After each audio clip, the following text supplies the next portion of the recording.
உலகளாவிய visitTemples.com என்பது கோவில்களை பற்றிய ஒரு வலைதளம்.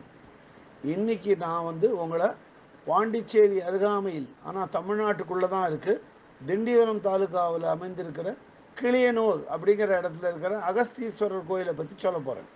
திண்டிவனம் பாண்டிச்சேரி மார்க்கமான பிரதான சாலையிலிருந்து 2 கிலோமீட்டர் தொலைவில் உட்பக்கமாக அமைஞ்சிருக்கு இந்த கோவில்.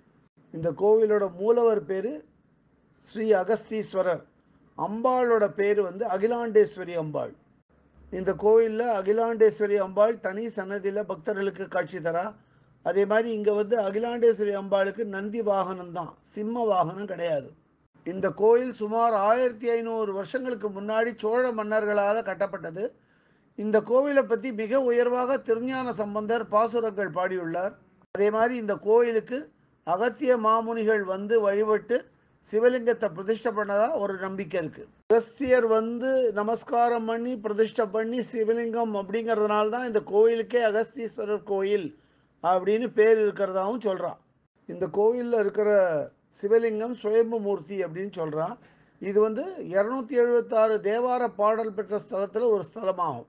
இந்த கோயிலுக்கு இன்னும் ஒரு அதீத முக்கியம் என்ன அப்படின்னா, இது ராகு கேது பரிகார ஸ்தலம்னு சொல்றதுனால இங்கே பக்தர்கள் வந்த வண்ணம் உள்ளனர் இந்த பரிகாரத்துக்காக. கலவ மகரிஷி தன்னோட 2 புதல்விகளோட இந்த கோயிலுக்கு சில நாட்கள் தங்கி இருந்து சிவனை வேண்டின்றதா சொல்கிறான். அதனால் இந்த கலவ மகரிஷிக்கு உடல் ரீதியான உபாதையும் நீங்கி இருக்கான். குழந்தையின்மை மற்றும் திருமண தடைகள் போன்ற தடைகள் உள்ளவா இந்த கோயிலுக்கு வேண்டிண்டு வாரம் இங்கே நமஸ்காரம் பண்ணுறது வழக்கம். அது மாதிரி வரவாளுக்கு அவர்களோட விருப்பங்கள் நிறைவேறது. இந்த கோயில் மூலவர் சன்னதியில் அபிஷேகம் பண்ணுற பாலை பருகினா குடல் மற்றும் வயிறு உபாதைகள் எல்லாம் நீங்கி எல்லாம் புத்துணர்வு அடையிறதா ஒரு நம்பிக்கை. இந்த கோயிலோட பின்பக்கத்தில் ஒரு ஏரி இருக்குது.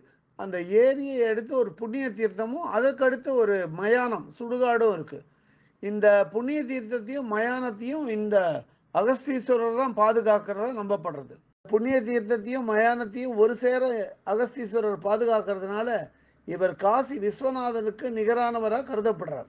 இந்த கோயிலில் இதை தவிர விநாயகர், நால்வர், முருகன், கஜலட்சுமி, தட்சிணாமூர்த்தி, சண்டிகேஸ்வரர், பிரம்மா, விஷ்ணு, துர்கை இவர்களுக்கெல்லாம் தனித்தனி சன்னதி இருக்கு. கோயிலில் இருக்கிற துர்கை சிவதுர்கை. சிவதுர்கைக்கு வெறும் 2 கை தான் இருக்கு. அதே மாதிரி வாகனம் கிடையாது. இந்த கோயிலில் 2 காலபைரவர், எப்போதும் வழக்கமாக இருக்கிற காலபைரவரை தவிர குரோதன காலபைரவரும் இருக்கார். இந்த 2 காலபைரவர்களுக்கும் வாகனங்கள் கிடையாது. குரோதன காலபைரவர் சிவரூபமாகவும் விஷ்ணு ஸ்வரூபமாகவும் காணப்படுறார்.